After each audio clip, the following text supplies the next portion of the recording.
नमस्कार। आज मैं आपको दिल्ली विश्वविद्यालय में स्नातक पाठ्यक्रम के नामांकन प्रक्रिया से संबंधित कुछ महत्वपूर्ण जानकारियों से अवगत करा रहा हूं।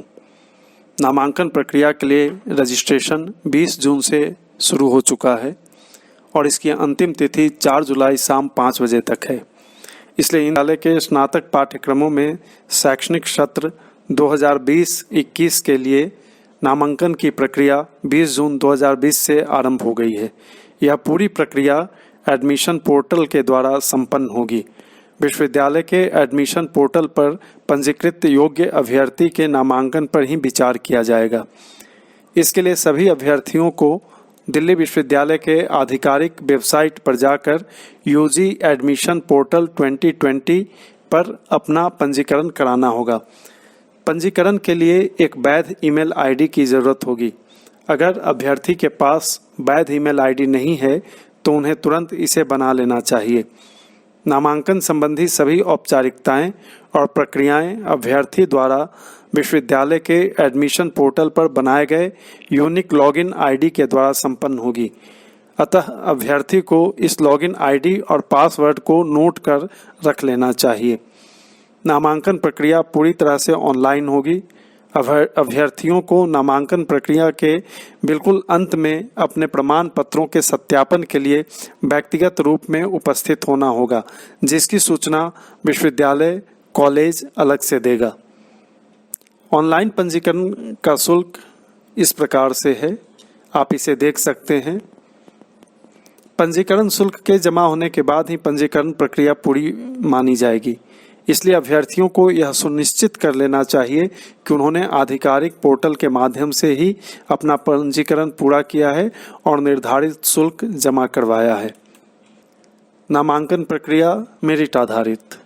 दिल्ली विश्वविद्यालय के विभिन्न कॉलेजों में अलग अलग उन पाठ्यक्रमों को छोड़कर जिनके लिए प्रवेश परीक्षा आयोजित की जाती है, में नामांकन 12वीं कक्षा में प्राप्त अंक के आधार पर होता है।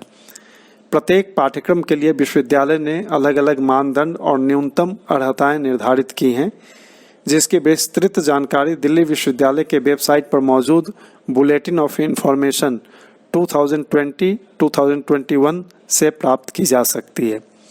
सामान्यतः कला, मानविकी, सामाजिक विज्ञान, गणित और कॉमर्स के पाठ्यक्रमों में नामांकन के लिए सर्वाधिक अंक प्राप्त 4 विषय बेस्ट 4 को आधार बनाया जाता है।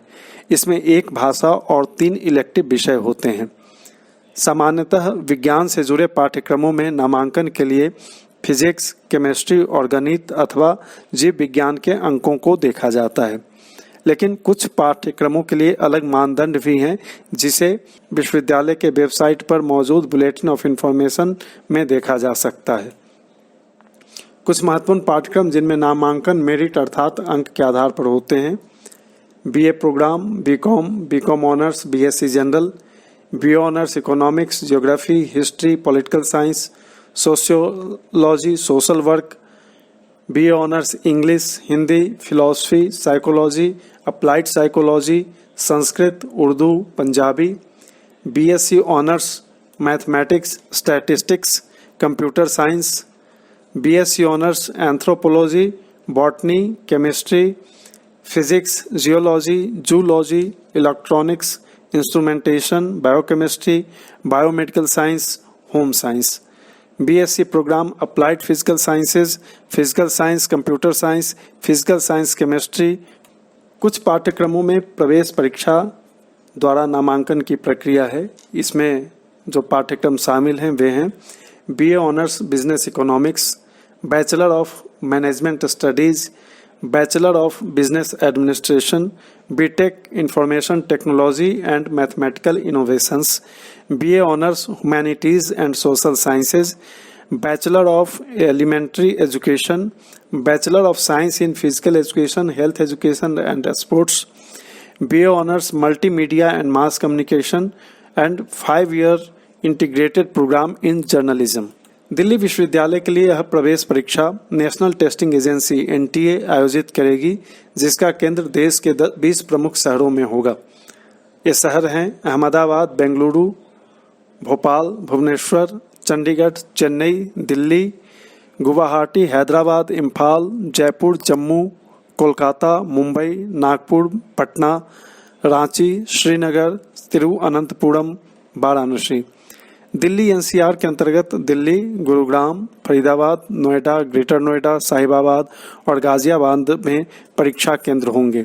BA honours Hindustani music, Carnatic music, vocal, instrumental में भी नामांकन प्रवेश के आधार पर होता है, लेकिन यह दिल्ली विश्वविद्यालय के संगीत संकाय द्वारा संचालित प्रायोगिक परीक्षा के आधार पर संपन्न होता है।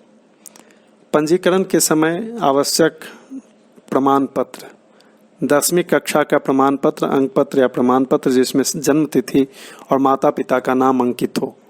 12वीं कक्षा का अंक पत्र, सक्षम अधिकारी द्वारा जारी किया गया अभ्यर्थी के नाम का SC, ST, OBC, EWS, CW, KM, Kashmiri migrant certificate. अभ्यर्थी और उसके माता पिता का नाम 10वीं और 12वीं कक्षा के साथ मिलना चाहिए। सक्षम अधिकारी द्वारा जारी निर्गत अभ्यर्थी के नाम का OBC नॉन क्रीमी लेयर प्रमाण पत्र जाति के OBC केंद्रीय सूची में होनी चाहिए। वर्ष 19-20 का आय प्रमाण पत्र जो 31 मार्च 2020 या उसके बाद का बना हुआ हो। सक्षम अधिकारी द्वारा जारी निर्गत अभ्यर्थी के नाम का EWS प्रमाण पत्र वर्ष 2019-20 का आय प्रमाण पत्र जो 31 मार्च 2020 या उसके बाद का बना हुआ हो। अभ्यर्थी के पास पंजीकरण के समय हालिया या वैध EWS, OBC non creamy layer, SC, ST प्रमाण पत्र नहीं है तो वैसी स्थिति में प्रमाण पत्र बनाने के लिए दिए गए आवेदन की पावती और एक्नॉलेजमेंट स्लिप को अपलोड करें, लेकिन नामांकन के समय अभ्यर्थी को संबंधित वैध मूल प्रमाण पत्र दिखाना होगा। अभी आपदा के कारण CBSE की परीक्षा पूरी नहीं हो पाई है तथा रिजल्ट भी नहीं आया है, तो इस स्थिति में कैंडिडेट्स एकेडमिक डिटेल्स सेक्शन में रिजल्ट स्टेटस के अंतर्गत अवेटेड का चयन करें और आप वहां अवेटेड को क्लिक कर दें। सेंट स्टीफेंस कॉलेज और जीसस एंड मैरी कॉलेज में नामांकन के लिए दिल्ली विश्वविद्यालय के एडमिशन पोर्टल पर पंजीकरण कराने के बाद इन दोनों कॉलेज के साइट पर जाकर अलग से भी रजिस्ट्रेशन कराना होगा। अंत में नामांकन प्रक्रिया संबंधी मेरे कुछ सुझाव हैं, आप इस पर ध्यान दे सकते हैं। चूँकि पूरी नामांकन प्रक्रिया केंद्रीय और पोर्टल आधारित है, इसलिए अधिकतम पाठ्यक्रम और कॉलेज का चुनाव करें, अन्यथा नामांकन के समय कट ऑफ में नहीं आने की स्थिति में विकल्प के अभाव में व्यर्थ की परेशानी तथा भाग दौड़ का सामना करना पड़ता है। नामांकन में पाठ्यक्रम को प्राथमिकता दें क्योंकि यह आगे चलकर आपके भविष्य और कैरियर के लिए उपयोगी तथा निर्णायक साबित होंगे। नामांकन के लिए पंजीकरण तथा बाद में नामांकन के समय अंतिम तिथि का इंतजार न करें और समय रहते प्रक्रिया पूरी कर लें। इससे अंतिम समय के भाग दौड़ और दबाव से बच जाएंगे। कट ऑफ निकलने पर जिस कॉलेज में नामांकन हो रहा हो वहां प्रवेश ले लें। नामांकन के लिए जरूरी सभी प्रमाण पत्रों को पहले ही तैयार रखें। सभी प्रमाण पत्रों की फोटोकॉपी प्रतियां भी अपने हस्ताक्षर के साथ तैयार रखें।